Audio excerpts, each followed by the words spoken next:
Okay, I'll try my best to rephrase it. Throughout Black Americans.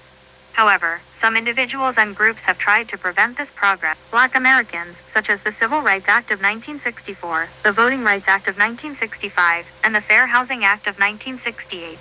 These laws sought to address the systemic racism and discrimination that had limited equal opportunities for Black Americans. However, there were also individuals and groups who opposed these laws and the progress they represented. Some of these opponents even resorted to using derogatory language and slurs in their attempts to block progress for Black Americans.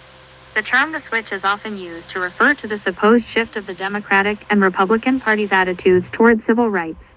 The idea is that prior to the Civil Rights and Voting Rights Acts, the Democratic Party was seen as the party more sympathetic to Black Americans, while the Republican Party was more closely associated with conservative and segregationist views.